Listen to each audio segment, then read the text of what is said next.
Okay. I will call the meeting to order. I'll take the roll. Brenda Marcy. Here. Kathy Meridian. Here. Cindy Osmond. Here. Ken Truster. No Ken. Jerry Donovan. No Jerry. John Adams. Is John with us? Richard Donovan. Here. Ryan Heiss. Rich LaBombard. I think Rich might be a little bit late. And Joe Fry. I see you, Joe. Here. Okay, thank you. Are there any additions to the agenda? If not, can I call for a motion to approve the agenda? I'll make that motion, Kathy. I'll support. support. Oh, okay. Marcy. Second by Marcy. Yes. Okay, thank you. Are there any corrections to the minutes? I thought I saw. I just had one. Kathy, can you just put Lieutenant Brett Insfield's name in? Yes, I didn't catch it that day. How? We talk about Lieutenant him all the Brett time, Insfield. Okay, so we know who he is. So Brett Insfield, just for the record. perfect. Thank you. And then if there are no further corrections, can I call for a motion to approve the minutes? So moved. Thank you. Second. Do I have to get a second? Yeah, I'll support. Brenda? Marcy. Okay, so Cindy made the motion and Brenda for the second. All right. Holly, this is Jerry Donovan, and I am on. Oh, hi, Jerry. Hello. Okay, we got you.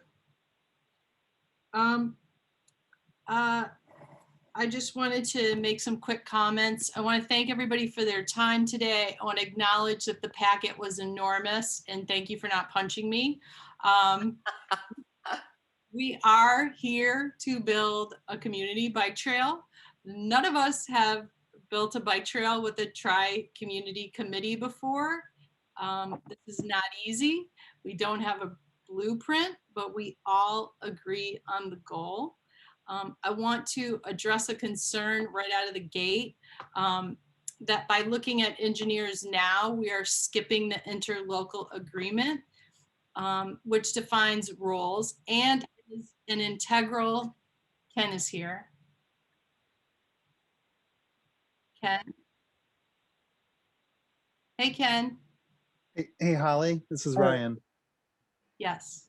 Real quick, you got a first and a second. And I'm not sure what item that you got the motion and the second for, but I think it probably requires a vote or most likely a roll call. Oh, right. Yes. You're Whatever that was. Sorry. My bad. I'm sorry. No worries. Let me go You're- back. I'm here to help. Everyone helps me with Robert's rules. That's the rule. They are a pain. So I'll do a roll call to approve the minutes, correct? Brenda Marcy, Yes. Kathy Meridian, Yes. Cindy Osmond, Yes. Ken Truster, Yes. Jerry Donovan, Yes. John Adams, Richard Donovan, Yes. Ryan- Holly, John said he's having trouble getting in, so hopefully he'll join us. okay. Ryan Heiss, So I'm a non-voting member. oh, that's true. All right, so we'll keep the managers out then. We'll discriminate against you. Thank you.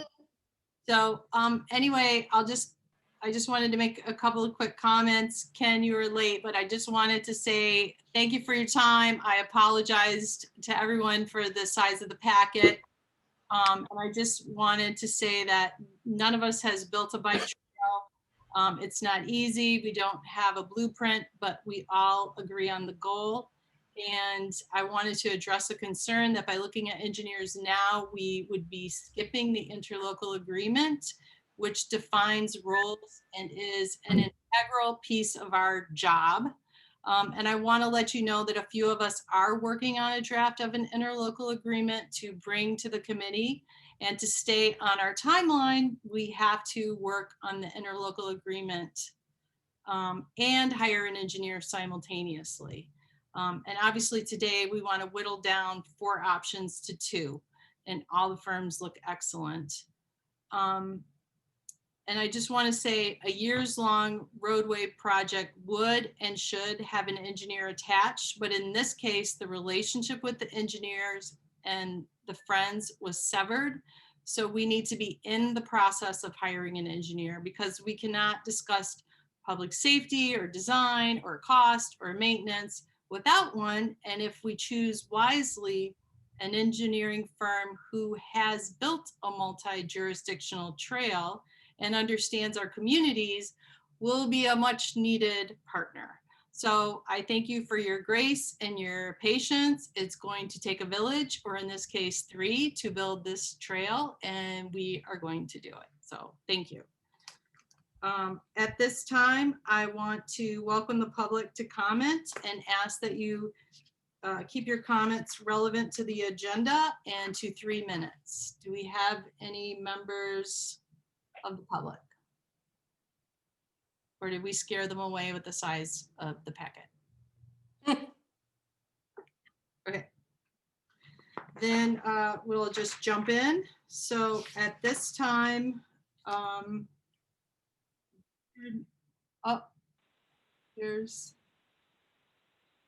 somebody coming in. So at this time, Richard, are you ready to give us a brief summary of the 4 engineering proposals?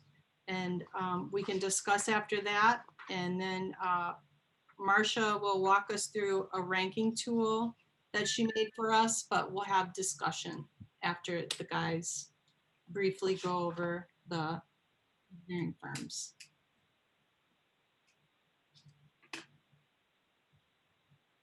Oh, Richard, you're muted.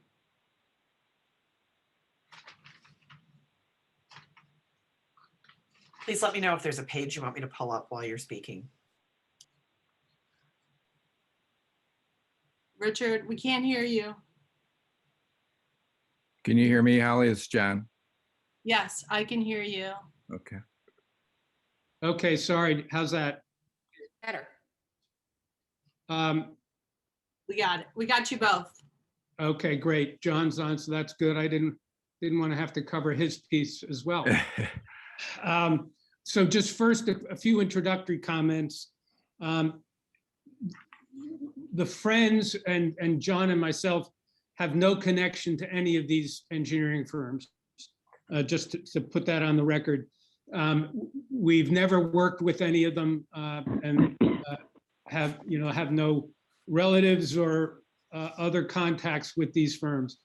I've had a couple of phone conversations with some of them when we were going through the qualification process, but it was only to answer some of their questions and make clear what it was that the committee was looking for.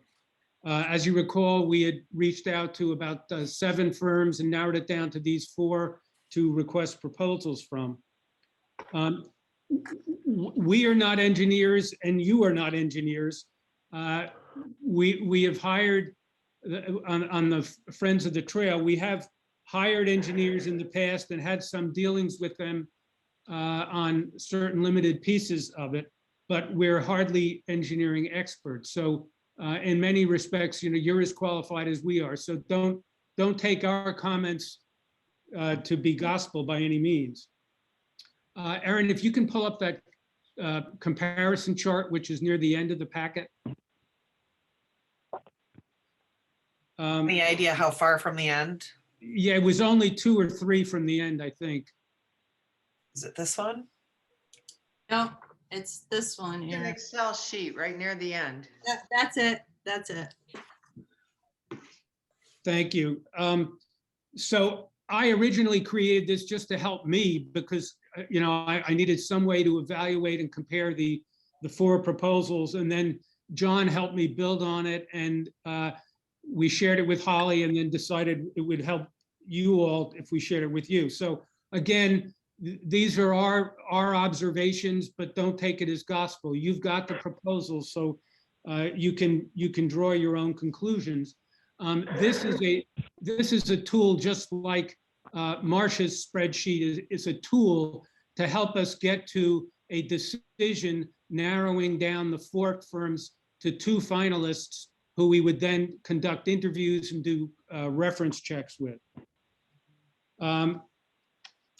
Couple of general comments. One is I wouldn't put a lot of weight on the costs, the fee estimates, because it's very hard to compare apples and apples at this stage, because we are unable to tell the engineers all the specific tasks we're going to want them to perform because we don't know yet. So they had to just use their best guess as to what would be required based on what we did tell them and what they know from experience is required to build a trail. But we do take away from this a couple of things. One is that they estimate that this section of trail that we're talking about is, you know, roughly 1.25 miles. And it's probably going to cost in the neighborhood of $1 to $1.5 million to build, construction costs plus engineering costs. And of that, you know, roughly 180 to 225,000 is going to be engineering costs. Again, depending on, you know, how this all plays out. But it is therefore a sizable contract that we're preparing to award.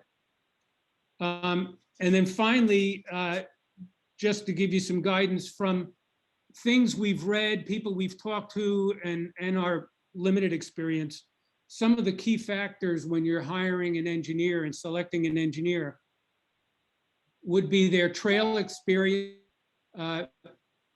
you know, what trail work specifically they've done, the experience of the project manager himself, what experience he's had with trails, and when did they have that experience. You know, and going through some of the proposals, a lot of the trail experience that they've listed is more than 5 years old.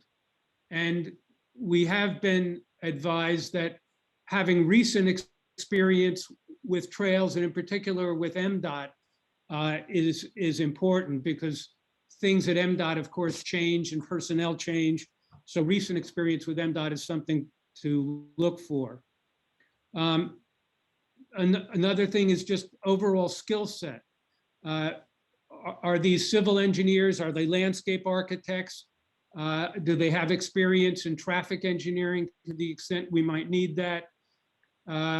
Probably less important is structural engineering or electrical, but it could possibly come into play later on. And then another thing is just their understanding of the project. Does their proposal indicate that they understood what this project is about, who's involved, what are some of the stakeholders, and do they have a good work plan for working with us to reach the final goal? John, you want to add anything to that?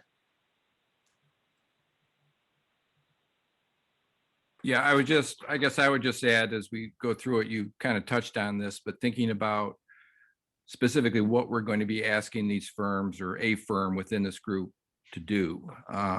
We're going to focus in the initial stages on design, and obviously their ability to design the trail to meet the community needs is important, but also to design it relative to ASHA standards, the grants needs. We're going to need them to interact with the communities, so they need good communication skills. We're going to need them to take the lead on grants, you know, so that's a specific, you know, skill that we're looking for. And then eventually, as we move through the process, they'll have to do construction oversight and obviously know the MDOT system and how to work with that MDOT system. So those are just a few of the things that, you know, I think we should think about in terms of what specifically we're going to be asking these firms to do. Yeah, and I suppose one thing is that we can't go, all of the firms pretty qualified. They've all done a fair amount of trail work. They've been recommended to us by others who have had experience with them. So that's a good thing. Now, the way we thought we'd do this, but we're open to your suggestions, is John and I would each review 2 of the 4 firms. So we'll cover all 4 of them, give you what we think are the highlights and points to consider for comparison. And then after each one, we can stop and have a discussion or questions. And then at the end, of course, it should be open to any questions, any discussion, and get your opinions about what you think about one firm versus another. Holly, would that be all right? So, and Richard, question? Sure, Ken. Did I hear that it's our goal today to winnow this down to 2 firms and then we would interview them? Is that where we're going? Yes, although I don't think we get there today. I think what Holly's suggesting is we would talk this through today, then we would go home and fill out the Excel question that Marcia's going to explain to us on Monday. Holly would or Marcia would tabulate those, give them back to us, and then the committee would have a vote on Monday or Tuesday, hopefully, and make a final decision, because our chart and Marcia's spreadsheet are just tools.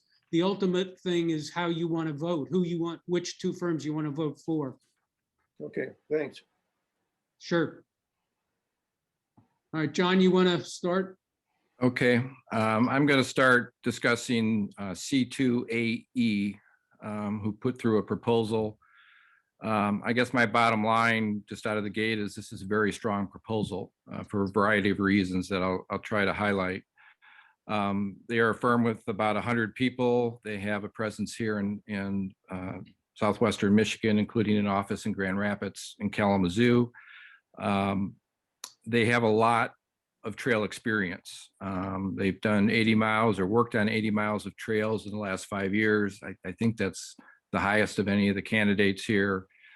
They highlight 300 miles on a long-term basis, but they've clearly done a lot of projects related to trails. And when you start to look at those projects, you see that many of those projects, the breadth of their service was relatively high. And we do need pretty much an all-service firm here, as I alluded to earlier, in terms of the breadth of services that we need. And I think many of the trail projects they worked at, involved design grants, community support, a lot of the things that we're going to need as a community as well. They have a relatively large team and a deep bench of engineers with a lot of experience and multiple landscape architects as well. I think it's a little bit hard, and we actually questioned them. They kind of thrown the whole team at us, it looks like, and it's a little bit hard to determine what roles some of these people will have, but I think it does create evidence of a pretty deep team with experience in a lot of ways with various trail projects. Specifically, the project manager is going to be a gentleman by the name of Larry Fox. If you look at his resume, he individually has worked on a number of significant trail projects as well. I think there's 6 listed under his experience level. Again, many of these involve multiple services, really all aspects of developing and building a trail. They include some very significant projects, one up in Charlevoix, the Iron Bell Trail. These are pretty well-known trails that are significant in size and importance in the state, and he's been working on them. The assistant project manager also has significant trail experience on many similar and some additional trails as well. And I think that's also true of the landscape architects. There's a couple listed here, but they have significant trail experience as well. So I think this firm really shows strongly in terms of their direct trail experience. I think one of the things to keep in mind, these guys have a lot of projects going, and I think this is true of everybody, is we need to make sure they have the capacity to do the work. I mean, it's great that they're working on a lot of trails, and that helps identify their skills, but in the end, we need them to have time available to work on this one and to help us meet our deadlines. And I think that's, probably one of the things to follow up on, whoever our final candidates are, is their capacity to do the work and to meet the deadlines that we've laid out. Make sure they can do that. I felt the quality of their response and their work plan was quite high personally. Well-designed responses, their experiences were well communicated. I think they demonstrated an understanding of the project, and what it's going to take to complete it. They have experience working with MDOT in a variety of ways. I thought they had a fairly clear plan in terms of how to implement it as well. This was the only one of the firms we reached out to who contacted us before responding in the RFP, to get more information. A small thing, but to me, it shows they wanted to make sure they could put forth the best proposal possible, and hopefully, they really want the business, which I think ultimately is something important when you hire someone in professional services. So they took the initiative to try to get more information. I think that is reflected in the quality of their response as well. They also indicated that they will build off our existing engineer. I think that's something to keep in mind and press whoever we hire. We're not looking to recreate the wheel and start from scratch here. We've already spent a lot of time and a lot of money. And I think we want to make sure that they build off of the base of knowledge we already have and the work that has been done. And they seem to indicate that they're willing to do that. They also have some fairly specific project experience. They point out a similar bridge in Lansing that they worked at that seemed to have some relevance compared to what we're doing, our local bridge. They've worked on a number of multi-jurisdictional projects. And again, we've all banded together here to do this project. That's great, but it also makes it a little more complicated. And to have some resources from a firm that has experience with these kind of situations would be helpful. They appear to have that.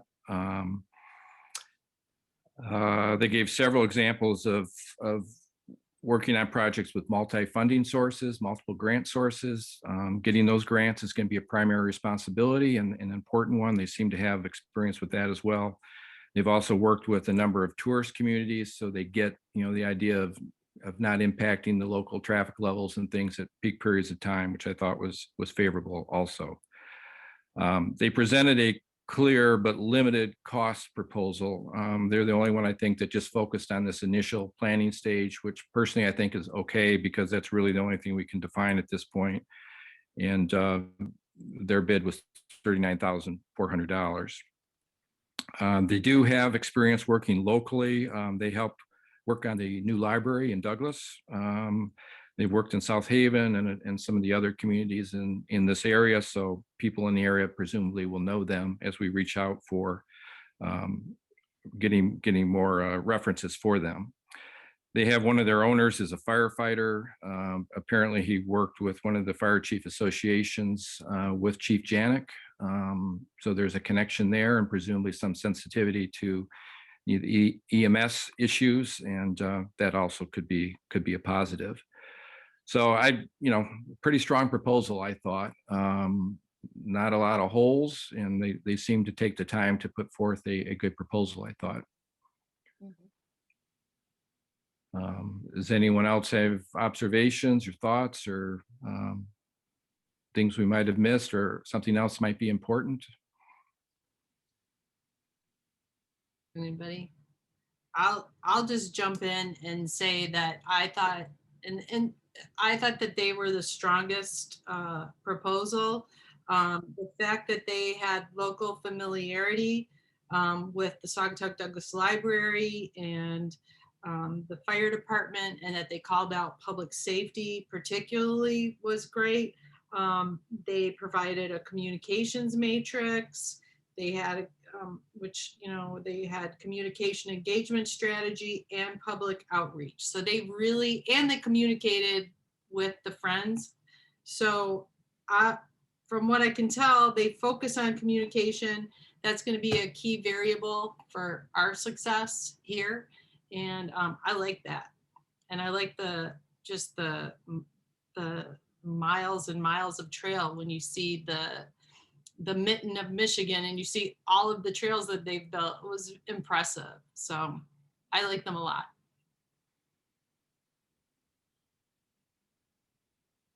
Anybody else? Well,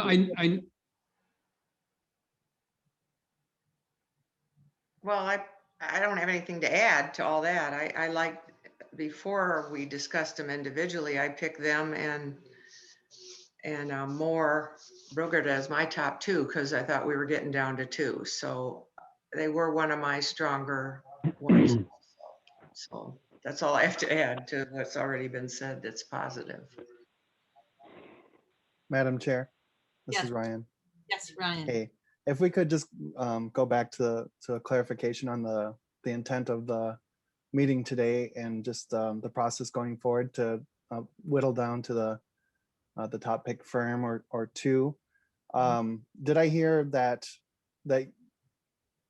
you will collect information after this meeting and then rank the top two and then schedule interviews and bring that back to committee? I just want to be clear on Yes, that's the correct. expectation. Okay. That's correct. Okay, And so you're then- taking preliminary comments right Mhm. now. You'll still accept comments after this meeting. And then I don't know if you'll delegate authority to maybe Jack and excuse me, John and Richard to bring back to committee the top two after interviews, or just clarification on that. Marcia and I will, Marcia actually will look at that and we'll just probably follow up with everybody afterward. But the discussion is important. Like, we need to just sort of hash all of this out publicly. You know, the transparency piece, I think, is really important. And the idea of using Marcia's tool was just to give us some transparency about how we were going about our decision. So. Okay, thank you. I think I'm getting closer to understanding it completely. So is it at 2 weeks at your next meeting? What will the committee be discussing at that point? Well, we will need, we would like to interview an engineer quickly. So possibly we could talk about doing that next Friday if we have a decision, or in 2 weeks when we meet again, and we can discuss that at the end. Okay, great. That's very helpful. Thank you. Yep. Just to clarify, interviews would be of the two finalists selected after this process. Early next week, we get it down to two finalists. Then interviews are conducted and the whole committee is invited to those interviews, because of course that is an important part of the process. And that's whenever, as soon as we can schedule those interviews, you know, that done. And then hopefully then by the next regularly scheduled meeting, we'd be in a position to vote for the winner. Got it. Oh, So Ellie? you'd be looking for like a special meeting then in between your regular meetings sometime next week. It's possible, but I have to ask the committee their feelings on that. So we do have a schedule that we are trying to stick to, because we're trying to get this grant application in by October. So we have to sort of keep moving, and the engineer is just, we need that project manager and partner to do a lot of the work that we need to do. So we just have to keep the process clicking along. So I'm just gonna, when we get to the end, I'm just gonna ask the committee how they feel and what the next steps are. Got it. Okay, thank you. Polly, Yes. is everybody familiar with the tool that Marcia has used with us before to to go forward with this? It's No, been but- very helpful. Pardon? No, but Marcia is here, but if you Yeah. could say a word or two about what how we used it, that might be helpful. Yeah, well, we've used it on a number of decisions the city council has, and it's helpful because it helps organize your thinking. Maybe Marcia, you could give us a little brief glimpse of how that works. If you guys don't mind, could we just stick with going through the engineering firms, and then we're gonna loop back to Marcia? Okay, that's fine with me. I just thought everybody should be aware of how we're going to proceed with this thing. I appreciate that, Ken, because I think it's important that everybody knows that this is a format that Saugatuck City Council has used, but it may not be anything familiar or, you know, I think that's an important point. So thank you. Okay, do we have any more comments about C2AE, or have we covered it and we can move on to the next? Holly, I just note quickly that they did provide for a traffic engineer, although it would be a subcontractor that they've worked with in the past, but that could be important when we're dealing with the bridge in the Lake Street area. And then they also have somebody that has experience with grant writing and used to work for DNR. Also a subcontractor, they said her fee is included in their fee estimate. So they hit those two buttons as well. Okay. Good points. Anything else? It's just a very strong proposal. So for a lot of reasons. And I know Aurelius Road, my grandparents live off of that road in Lansing. It's a very busy bridge. So they put a bike trail in that. That's also impressive. All right, let's move on to the next. Okay, All I'm right. gonna cover Whiteman next. Whiteman has multiple offices, but one in Benton Harbor as well. There are 140 people. I felt their overall proposal was quite strong as well. They highlight 60 miles of trails in the last 5 years. I think if you look under the hood, there are some notable things about that experience.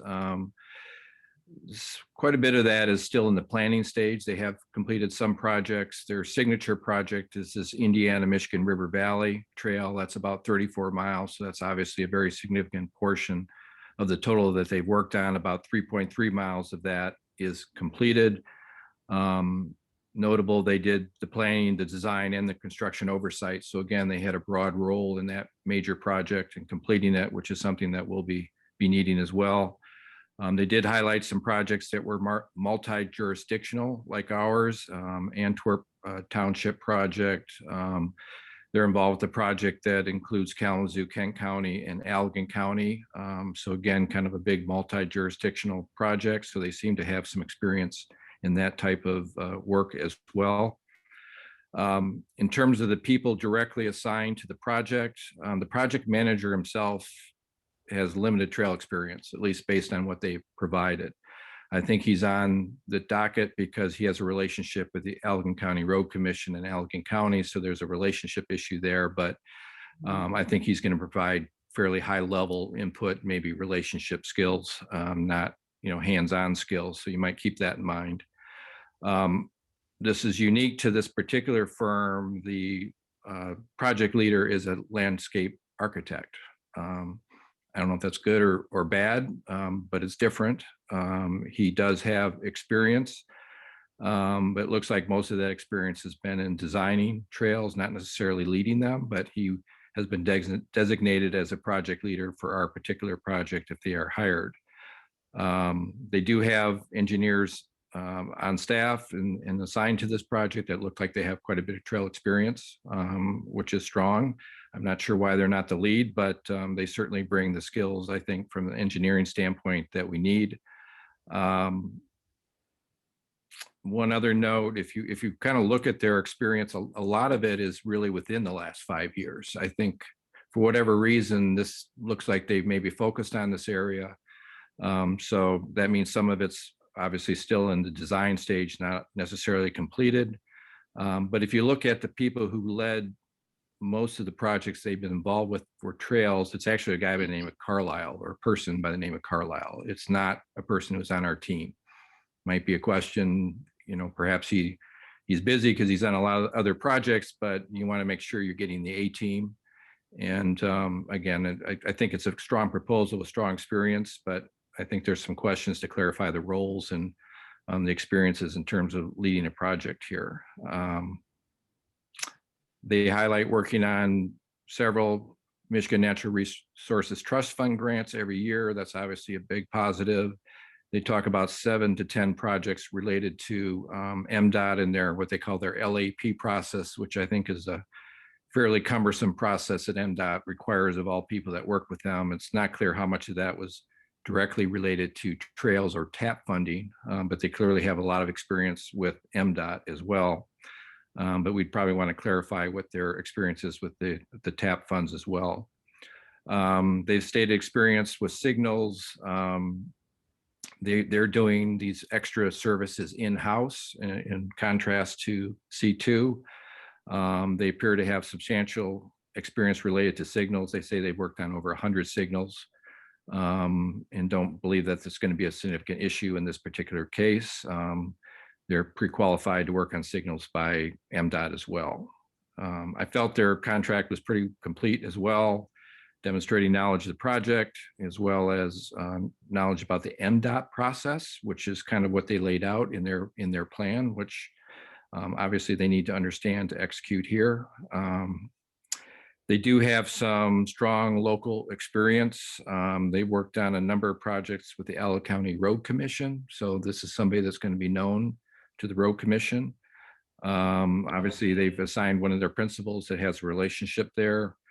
They're also working with Wayland on a trail project. There's another interurban trail on the other side of Allegan that's trying to connect Kalamazoo and Kent County. They're working on that. Those are kind of preliminary planning stages, but they appear to have a fair amount of local experience in working with some people in our county. And their cost estimate is $24,000 to $28,000 for the initial design work. Okay. Does anybody have any comments or anything that jumps out at you? All right. They seem to have like a solid West Michigan presence, and the MDOT connection seems good. And also Allegan County. And also they have interesting trail design engineer. So, all right. Anything else? We'll keep moving. Just one quick one, Holly. John, they didn't say much about how they would handle the grant process, did they? They did not. I think that would be one of the questions to ask. They talk about having a lot of experience, with particularly Michigan Natural Resources Trust Fund grants. But I do think there's some clarification there, particularly relative to their experience with TAP grants. But. Yeah, that's a good point. Good question. Okay. All right, Holly, should I go ahead then? Let's go. Let's just keep moving. Thank you. Okay, so I'm going to talk about Beckett Raider first. Now, John got the two big ones, okay? Beckett Raider and Moore, both are smaller firms, you'll see on the comparison chart. They're roughly 40 employees, give or take. So, that can be both good or bad, as you know. We have to make sure that they can handle what our project requires, and that that they've got ample people to deal with that, and they're not going to get swamped if they get more business. One's in Ann Arbor, one's in Grand Rapids. So Beckett being in Ann Arbor with 2 other satellite offices. Beckett, at first, I kind of dismissed them because they are mainly a landscape design and planning firm. But when I was rereading their proposal, I guess I thought, well, maybe I should give them another shot. In their proposal, they describe their firm as having major areas of practice and scope of services, including sustainable design, land use programming, master planning, campus planning, placemaking, site planning, and site development, municipal engineering, stormwater management. They don't list trails as one of their key focuses, although they do obviously have some trail experience. So that's one difference. They have engineers on staff, but a lot of their principals are landscape architects. And they've won a number of design awards for their landscape projects that they list in their proposal, which is a distinguishing feature from the others, which are more traditional civil engineering firms, I would say. We have to decide how important that is in our project. Then when you look at Beckett's fee estimate, they give a breakdown at page 29 in their proposal. They only estimate 568 hours on the project and a total fee of $84,710, which is much lower than the others. It's kind of an outlier. So you wonder, do they really not understand our project? Do they not have enough experience to realize that there's going to be a lot more time and effort required? And, without being able to sit down and talk to them and question about it, it's hard to really know, but it does raise a flag. They have some featured trail projects, not as many as some of the others. The Acme Township connector was a fairly recent one, 1.5 miles. The Dixboro Road, 2 miles on the University of Michigan campus. The fact that U of M hired them is impressive. I didn't see a lot about multi-community projects. It was hard to tell, to me at least, from their proposal, what projects they'd worked on, trail projects that were multi-community. The project manager had some trail experience, but not a lot was listed. They do list a number of MDOT projects. Hard to tell how many of them involve TAP grants, but there were a number of MDOT projects. As I mentioned, they clearly have landscape architect expertise. They don't mention traffic engineering, so I don't know how they would handle that if we needed some focus on that. That would be a question for them. They are pre-qualified with MDOT. So that's not a problem. And they really didn't say how they would handle the grant application process. So that would be another question for them if they were a finalist. What is their plan? Who's going to do it? What experience do you have in doing it? All right, any comments or questions about that firm?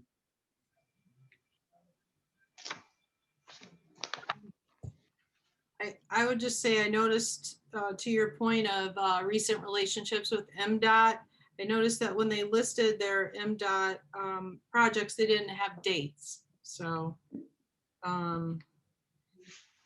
but I mean, they do have the trails that they listed, like you said, are impressive. So, and I know Ken talked about having a landscape architect. Ken, that was something that you valued. So, I mean, Yeah. I was impressed with that, Holly, that she was in the lead position. mhm. So, I mean, to your point, Richard, and to Ken, I think that is something that they're definitely worth a look. So that's all I have. Does anybody else have anything to add? Richard and John, we're good? Yep. All right, we'll move on to Moore and Brugink. Okay, so this firm also, smaller in size, based in Grand Rapids. That's their only office. But they've been around a while. They say they've done 18 miles of trails in the last 5 years and approximately 100 in the last 20 years. And that does kind of show up in their schedule of firms that of projects that they listed. A number of them struck me as being older. I didn't notice as many trail projects in the last 5 years. There are a few. Their pricing was roughly in the same ballpark as at least 3 of the other firms. They broke down their hours, and just as a comparison, they estimated 1,800 hours working on this project versus the Beckett rate of 568. So that's a big difference. And they estimated that we budget in the area of 1.25 million for both construction and engineering. Some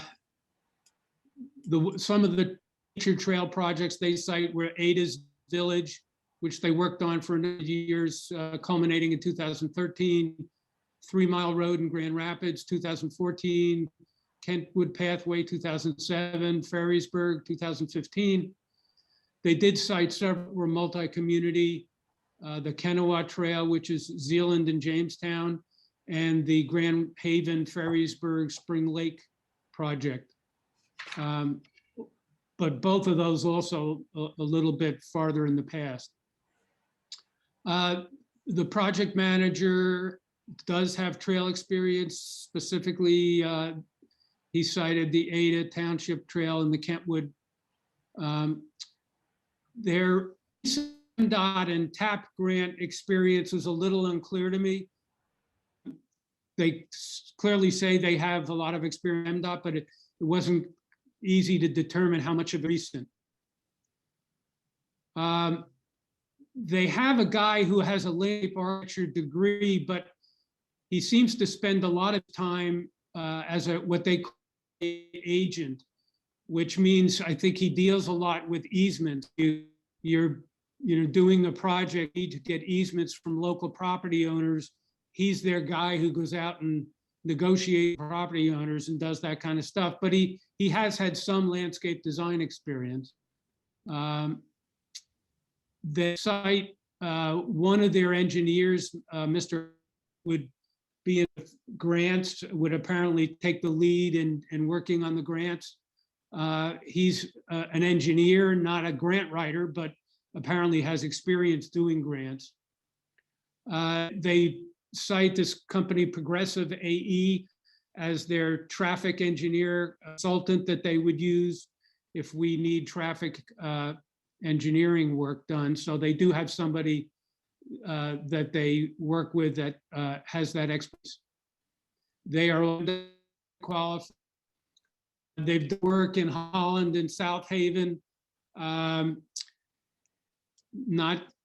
necessarily specifically with the road commission in Allegan County. The one other thing I noticed is the project engineer, not the manager, but the project engineer, this guy, Mr. DeYoung, is a little younger, and he did not have any trail experience on his resume. But he's obviously a licensed civil engineer. And again, how they would handle the grant process is unclear. So there are questions. If they were a finalist, there's certainly a number of questions we can ask them. Go ahead. I think Stephen Gronenboom was their project manager. I think that Joshua DeYoung was an assistant project manager. I could be wrong. Right. I think they referred to him as the project engineer. Oh. So presumably the manager would be the one who would be our direct contact. And then the project engineer is the guy who's doing a lot of the basic engineering work day to day. Okay. Thank you.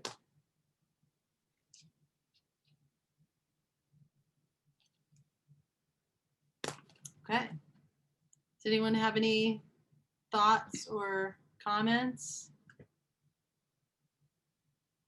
Nope. Okay. Looks like a really solid West Michigan firm. Anything else to add on the 4 firms? This is Brenda Marcy. Yes. I would just like to say that John and Richard, you've just done a fantastic job reviewing these 4 proposals. This is time consuming. And I looked at them, but I had to borrow my husband's iPad Pro in order to read them. But I just really appreciate all that work. And you must have read them. I don't know how many times you read them to commit so much to memory, but I appreciate that. Your review is awesome. Yeah, Thank you.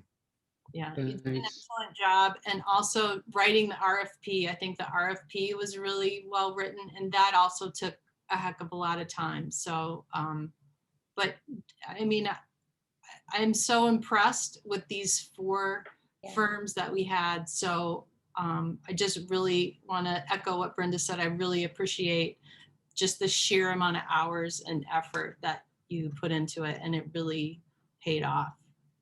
Thank you, guys. Yeah, same here. Good job, you guys. And I appreciate your summary and starting to put together the comparison Yeah. down towards the end. That's helpful as well. Yeah, it's very helpful to us because it's just so big. Mhm. Next, I want to bring Marcia Casper in, and she is a Saugatuckian, and she's a retired project manager and chemical engineer with an MBA. She's really smart.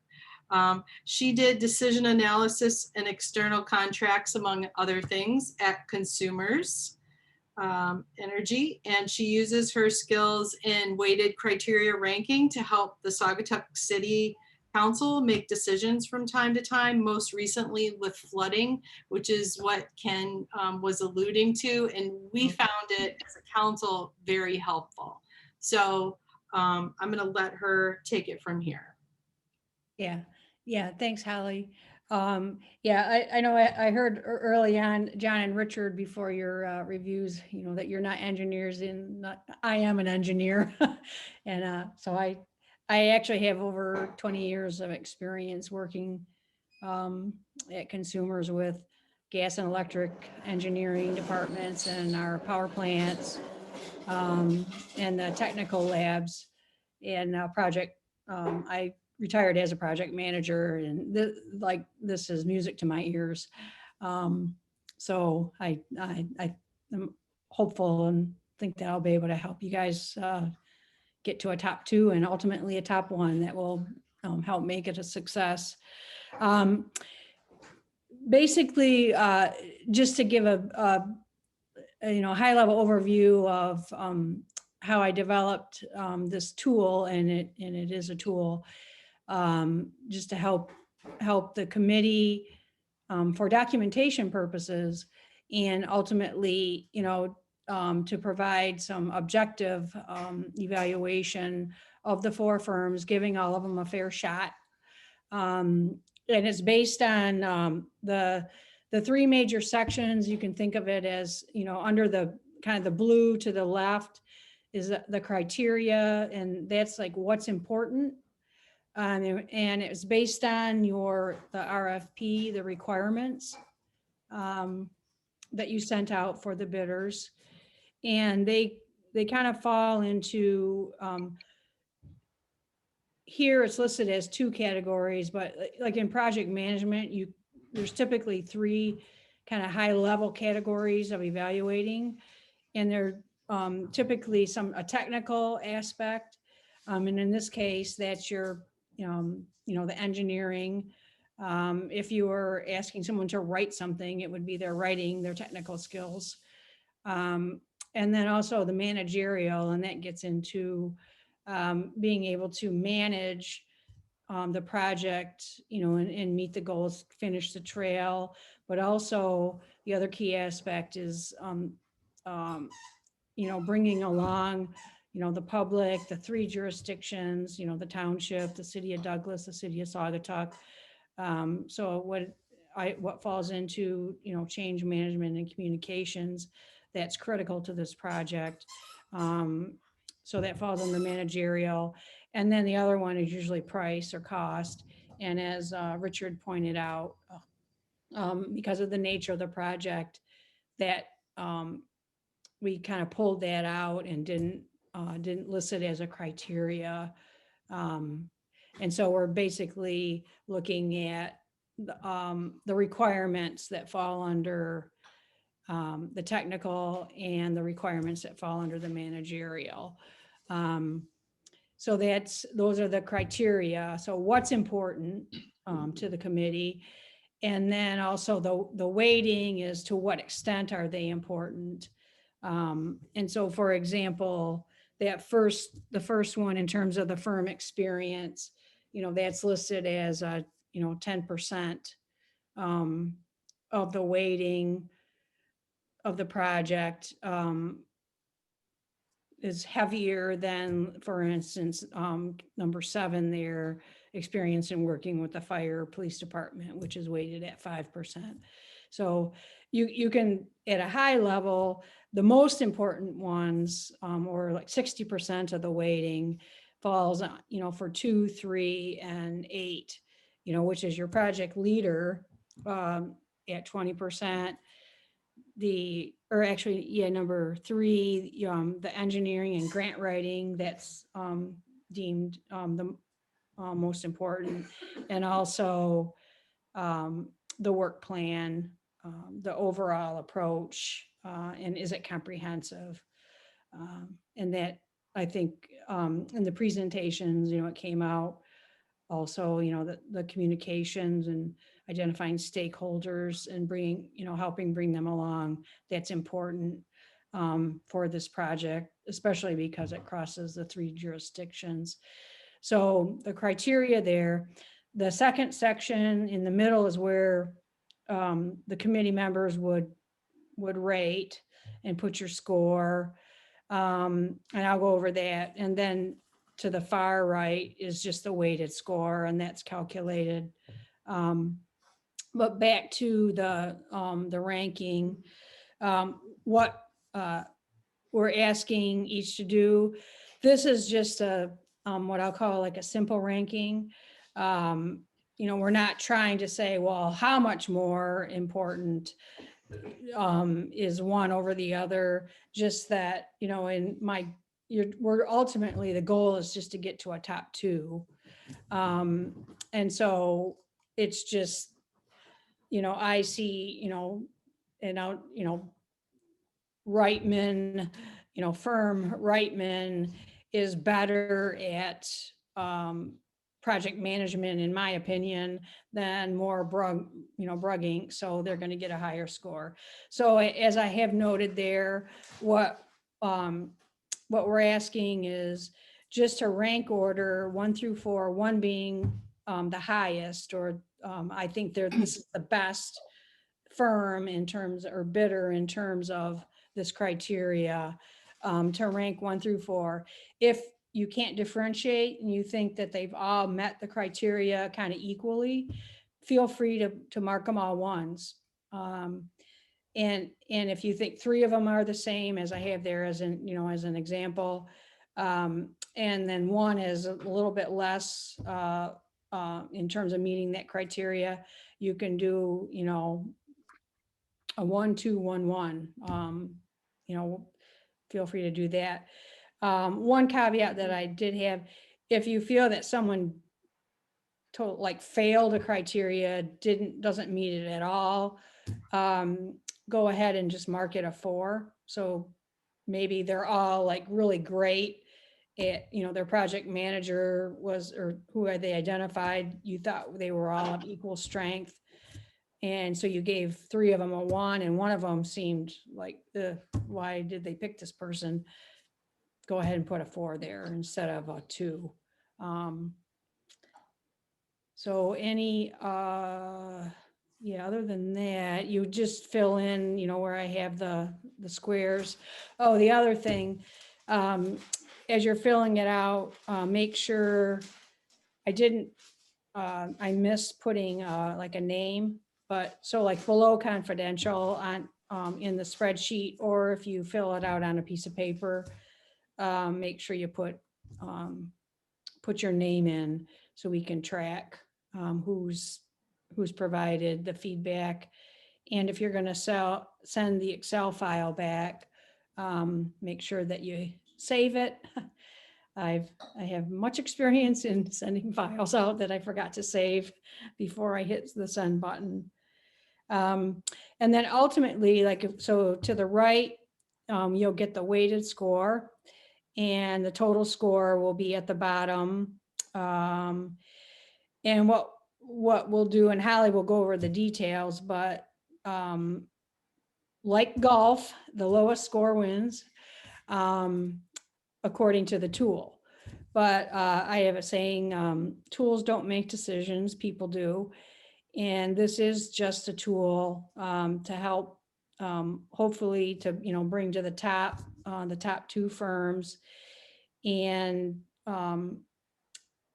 the idea is that, I mean, if like number 2 and 3 end up really close, 0.01 points difference, does that really mean the one is better than the other? Well, maybe not. And that's where the team will need to, get back together and then just focus on which one really is number 2, and bring them back in, or have a discussion to make that final selection. So Awesome. with that, I can kick it to Holly, or if there's any questions about the tool. And Marcia, I may have missed this, but did you say that this is going to be on a spreadsheet so we can just complete it electronically? Yes, it's in an Excel file. Right. So I think, Holly will. Yeah, I sent it. Can I send it to everybody just so they would have it individually? And I can do that again right after the meeting. So it's just at the top of your emails. Thanks. But Ken was alluding earlier, we've had some good experience using Marcia's tools to make decisions. So I just want to thank her. This is Brenda Marcy. I just wanted to say that this is a great tool for when you have, I designed a tool like this for a full ride scholarship for a 2-year college. And we had hundreds and hundreds of applicants, and they were all spectacular.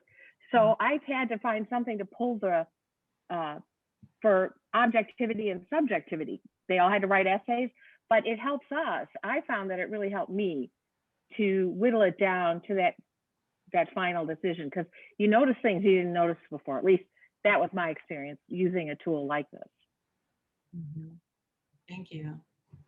Yeah, it can be helpful. So what we would like is for you to respond. And if you, for some reason, if you don't have Excel and you just print this out, you can just send a picture. It doesn't matter. I don't want to get hung up on technical issues. So either an Excel or a picture, if you could just respond to me by Monday at noon or even earlier, if you will commit to that. Marcia and I are committed to getting you the compiled results by end of day Monday, or even earlier if we get everything on the weekend. Marcia is willing to compile those. Any questions about that? Holly, I guess just one thing for the committee and for Marcia, given her experience as an engineer. Did we get the criteria and the weightings right? Are we looking at the right things, the things that the committee thinks are important? And have we assigned the weights in a way that you think makes sense and that you agree with? Because it's not written in stone, right? Yeah, Marcia. Yeah, I would say, there are no perfect measuring tools. There's some scientific tools that are calibrated, are very scientific. But I think this captures your business, your requirements, and of what's important, and just stepping back and looking at it from my experience in project management, and with engineering projects, there isn't anything that jumps out, that's missing. I mean, I think that you've hit the key things, and the one, you know, you could argue over the weightings. Uh, but in terms of like relative, like which ones you've weighted the most important, absolutely. The project leader, project manager one is critical. And then the work plan and the comprehensiveness of it, to me, that's absolutely critical too, also. And then the other ones, like that's where it's the team's or committee's judgment of what's important, like, you know, the grant writing, you have that at 20%. And that you may have deemed that critical because getting those, you know, external or third-party funds is going to be important, for the success of this project. So then that would be weighted, you know, higher. I can't make that judgment. You guys need to determine that. But I mean, absolutely, the ones that you have rated, the project leader, to me is critical. I mean, I'm like, have no qualms with that. And then like the work plan, just knowing that, they have the key pieces in there is important. And also like their knowledge of, you know, who the stakeholders are and their communications plan, or communication strategy, under the understanding of needing to reach out, to each of the communities and working with the governments and the fire departments.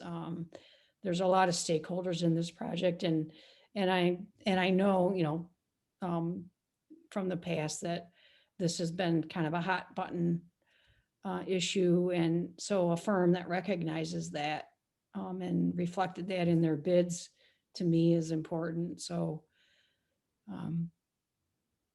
I think the weightings are fair, but they're up, you know, it's up for discussion with the committee.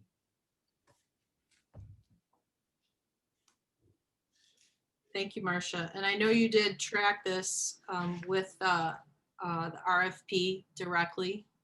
Yes. And we went back and forth between with the guys and with Marcia a little bit, with trying to keep it a little simpler and not get stuck in the weeds. I guess if nobody has any other questions for Marcia, I have a question for all of you, that I could use my more experienced colleagues and my city manager's experience here, because now we need to talk about next steps, and I'm not exactly sure what the best next step would be, and how and what you all feel about that. So I know that the Friends, if it was up to them, we would have interviewed somebody today. I mean, these guys are locked and loaded. They want to keep moving. If possible, if we could compile this, and if everybody comes to an agreement, I don't know how you all feel about meeting next Friday and interviewing, or how you want to do this, if you want to wait 2 weeks and interview, or if you want to meet and discuss this again. Hopefully we can keep it moving, but you tell me. As a bit of a newbie in this process, I could use your sage advice. Madam Chair, if I may.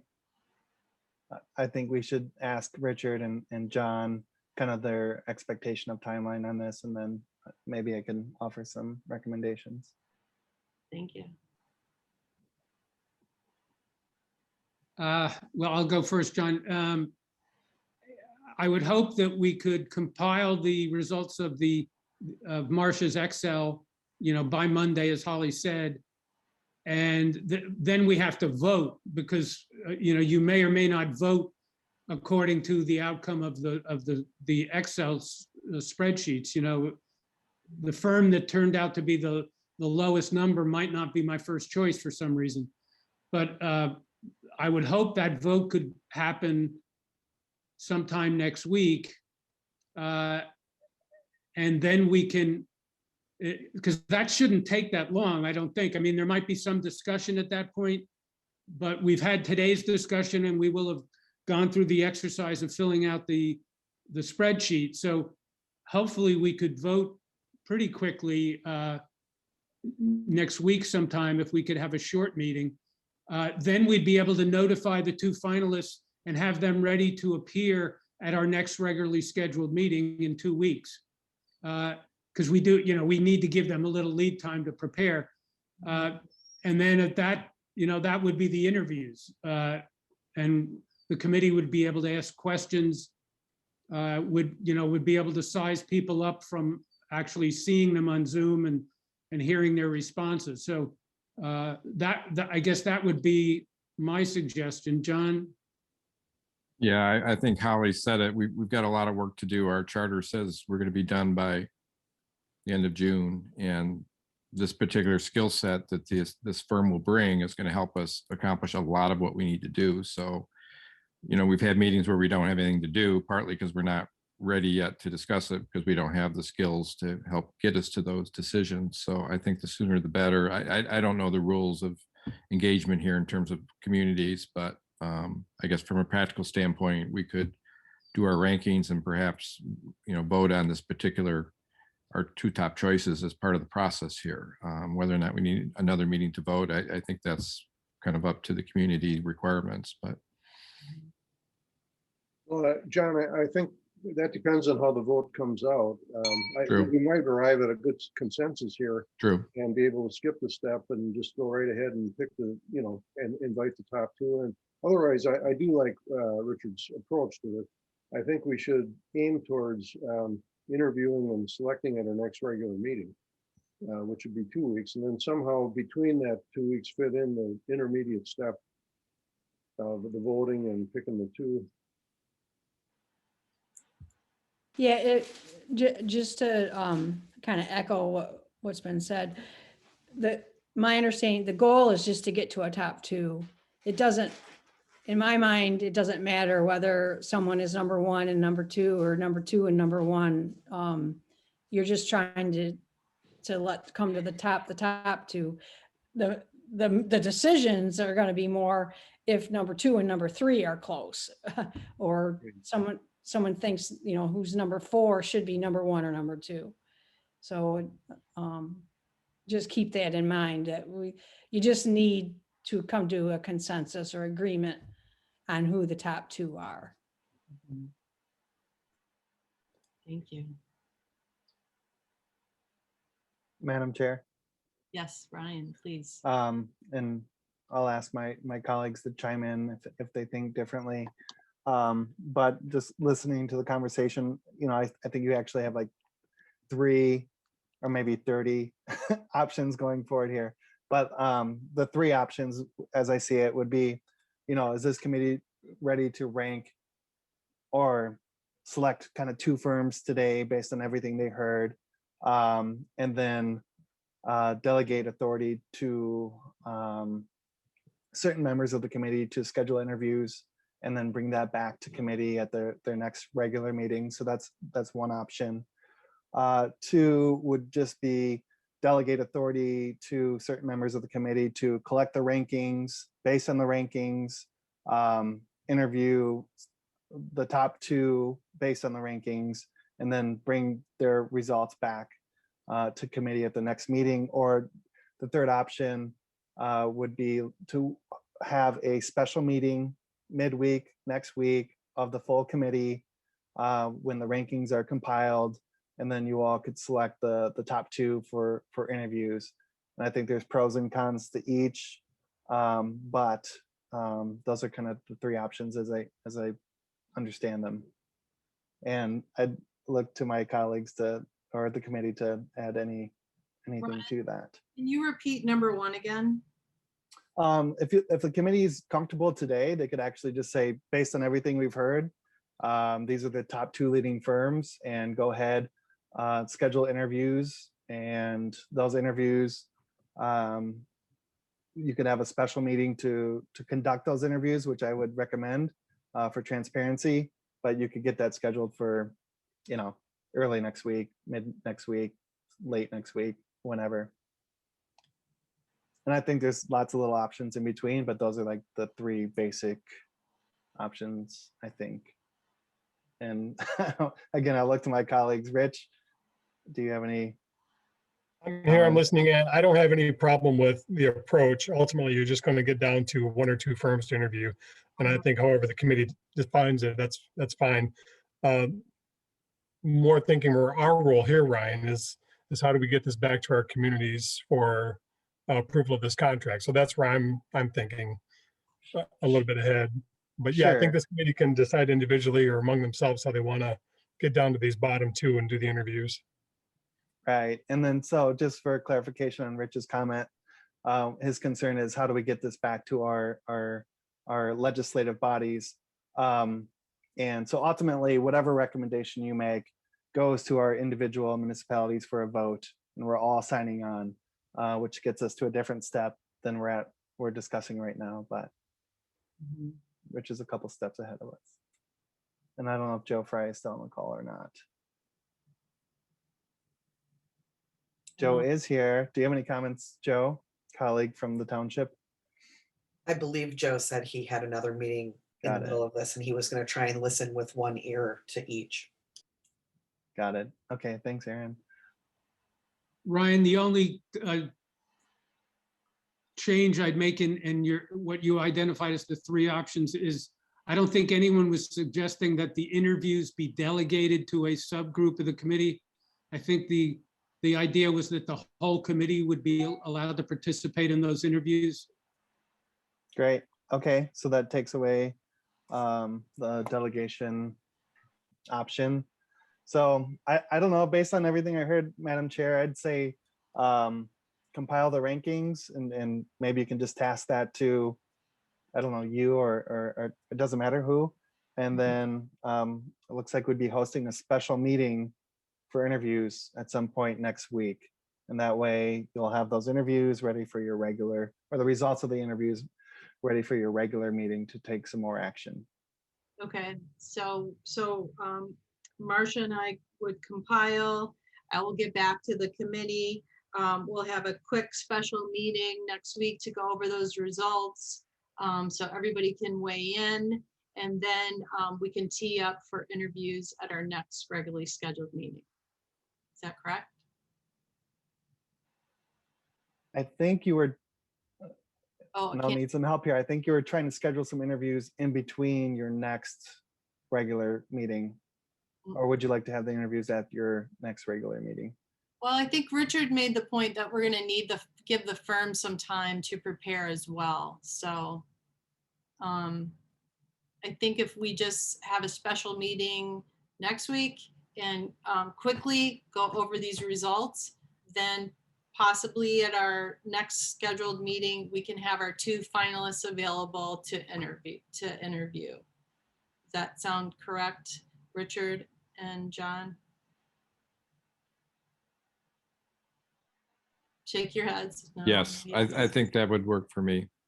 We make a decision, we get the finalists queued up quickly so they can get ready, and we get on the docket to make our decision within 2 weeks. Okay. All right. Holly, Yeah, but one I thing, have- Yeah. I'm sorry, can I just- would it be helpful to ask the committee members when they return the spreadsheet over the weekend or Monday morning to also vote, just list your top two? Maybe, as I think Ken suggested, maybe we'll find out that there's a fair amount of consensus and we wouldn't even need the next special meeting. But if not, then at least we'll identify kind of what people are thinking. That's a good idea, I think. Marcia? Yeah, well, regarding Richard's comment, the tool itself will provide a numerical score. So it, based on the rankings, how you rank each of the bidders against the criteria, you'll ultimately get the score, and those were the scores on the far right. And so then, so that's the, you know, based on the development of the tool, that it's going to provide the order. So it's going to tell you, you know, who's number 1, number 2, number 3, number 4. The discussion or the questions are, do you agree? You know, does your intuition tell you, yeah, you know what? I think, you know, C2AE was number 1 and Beckett Raider was number 2, and they came out 1 and 2. You know, I'm good to go. Versus, you know, if someone thinks, you know, like Whiteman should have been number 1 and they end up number 3, that's where you have the, you know, a discussion when you get back together to vote final. So the tool itself will show, based on your ratings and the weightings, the ranking. And then you have your ultimate, you know, your kind of final decision for the committee. All right. All right. Sounds good. I think we have a plan. So if everybody can just have fun with Excel this weekend, we would appreciate it. And I will loop back with you at 9 a.m. on Monday and with who has responded and who hasn't. And by noon on Monday, let's have all the results in. And if they're in earlier, we'll have the results earlier as well. Yeah, sorry, I had lost my other point regarding the scoring thing. I think the other thing, just, you know, as a tip, or, you know, that will be important, like to help the top 2 prepare, is it, as you talked about, you know, as you were going through the presentations, these, you know, Richard and John, they pointed out various questions, you know, to ask. Mhm. That's the other thing that could be important as you're reviewing the proposals, is to, you know, keep a tally of the questions, like where are the holes, or where would you want to hear more, or have them elaborate more on something that's important. And then those questions, you know, when you guys get back together to vote, you know, for the final top 2, Richard and John could then compile the list of questions, and then those could get fed back to the top 2 firms to help them prepare for their presentations. Because you're going to want them to elaborate or talk more about what's important to you. Yeah, that's a great point. That's a great idea. So feel free to add some questions onto that email that you send back, or even onto the chart, or just write them down, whatever works. All right. Well, thank you, everybody. I'm going to do members' closing comments after public comments, but before I go to public comments, does anyone else need to weigh in here with our discussion? We good? I just, Holly, I'd be interested to hear if other committee members or the managers have a reaction to the proposals. We've heard a couple of comments, but a lot of the members have been silent. So if anyone feels comfortable sharing your current thinking, you know, or what's troubling you or anything else, that could be useful to the committee as they make up their minds. Well, Richard, I think we have a strong field of candidates, and you know, I think you guys outline their strengths and weaknesses, if you call them weaknesses, but pretty thoroughly. So I have a lot of information to digest here, so I'm not ready really to you know, give observations on the individual firms, but I will over the weekend. And Holly, excuse me, when I mentioned before about will it be a spreadsheet, I've been having trouble with my Saugatuck City mailbox, and your email just came through as we were speaking here, so I have it. Yeah. No problem. I have the same problem, Ken. I understand. sometimes emails come in slow.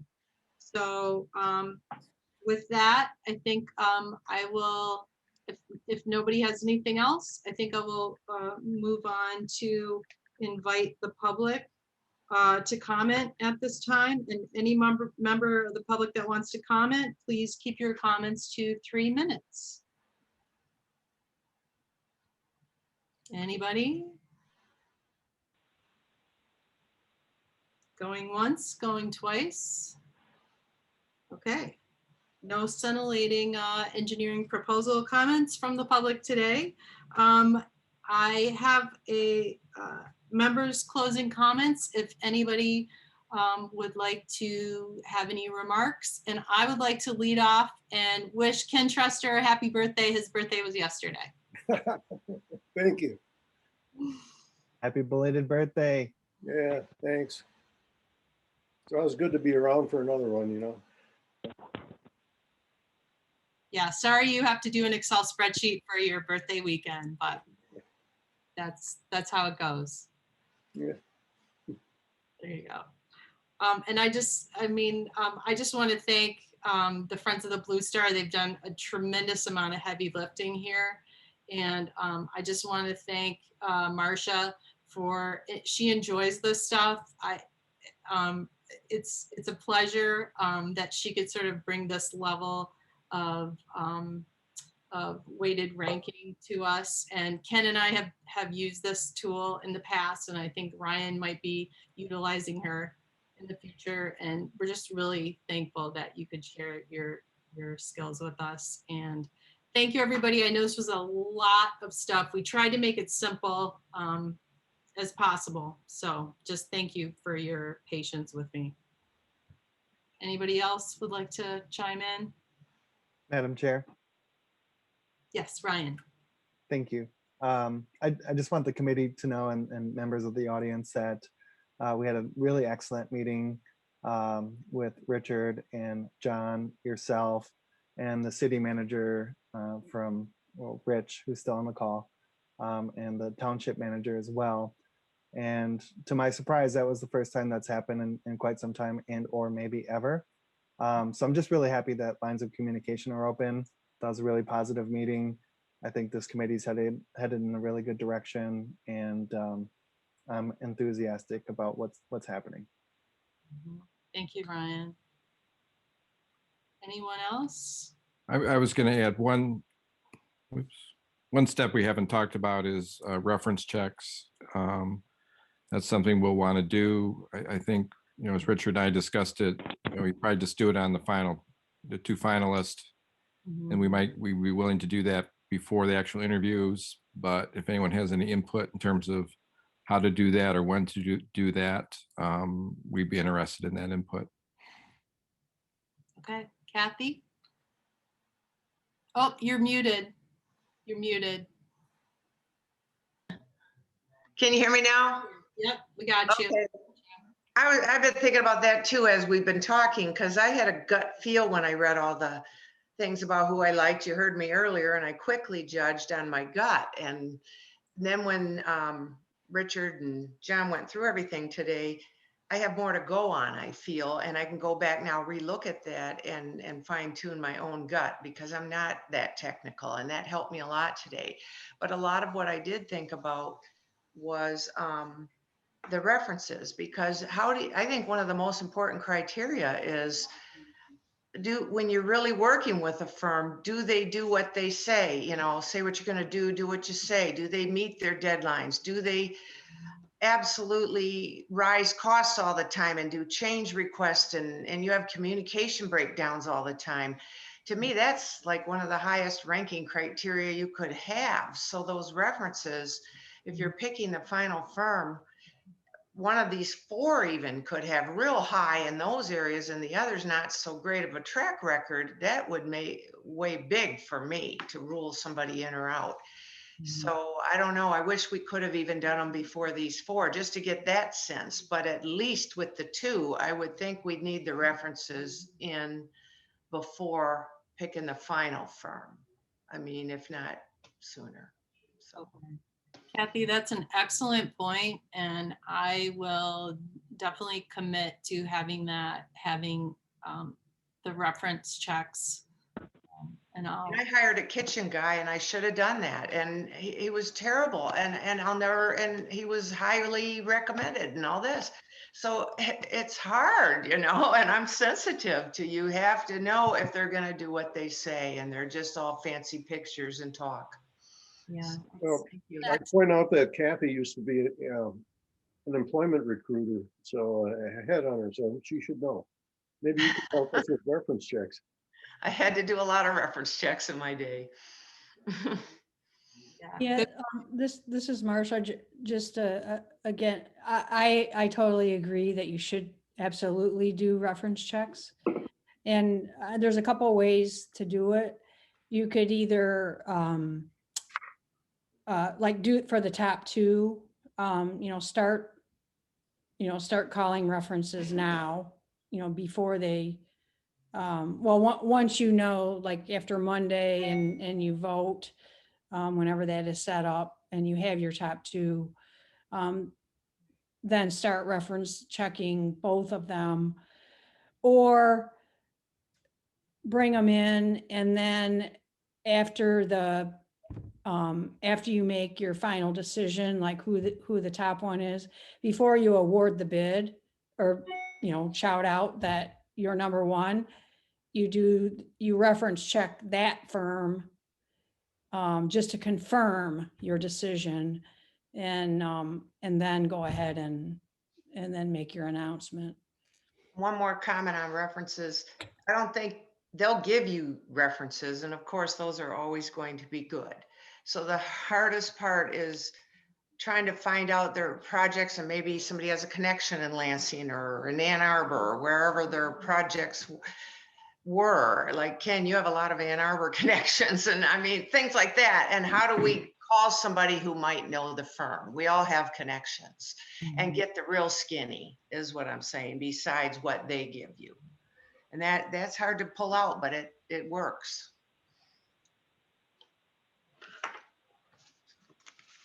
Well, yeah, thank you.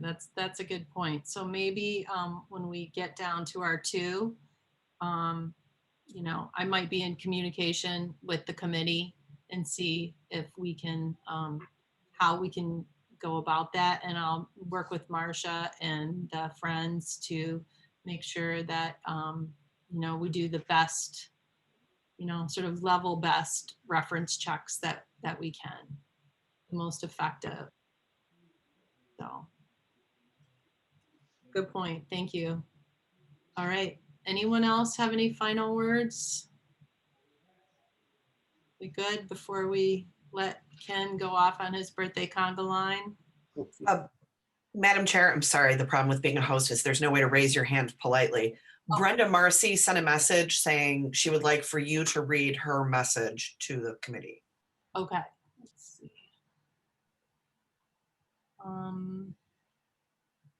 Oh, her message to me, probably. Oh. She says it would be in chat, but I don't see. I don't see chat. That I'd say something in chat, but it's not open. So, all right. We'll have to hold that thought for later, Brenda Marcy. She had another function she had to attend, so. Maybe she could just email it to us. Yeah. All right, I'll let her know that. Okay, so if we're all done here, happy Excel weekend. Thank you, everyone. And I would make a motion to adjourn. So moved. Okay. Seconded by Ken, and I think we have to do a roll call. Madam Chair, Yes. sorry, this is Ryan. Just before you adjourn, just to acknowledge the fact there is communications, which is an agenda item. Just acknowledge that, and then I'm sorry, you can Thank you. resume. Yeah, no worries. Thank you. And then Yes, resume with the roll we have call. communication. It's from Dan Fox, and it is the unedited letter that he sent, and it was edited by our interim city manager, and we said that we would put his letter in the packet without any editing. So that's what we did today. And that's it. So Matt, when I interrupted you, Madam Chair, you had a first and a second. You're just going to begin roll call on Yes. adjournment. Okay, so I can go back to roll call. Thank you. Okay, Brenda Marcy has left the building. Kathy Moradian, Yes, Cindy Osmond has left the building, I believe. Ken Truster, Yes. Gary Donovan, Yes. Ryan Heiss, Yes. Rich LeBombard, Yes. Joe Fry. Well, he's on another call. John Adams, Yes. Richard Donovan. Yes. All right, we're out. Thank you, everybody. Great meeting. Have a Good Good job, Holly. Thank you. Thanks, Holly. Good job.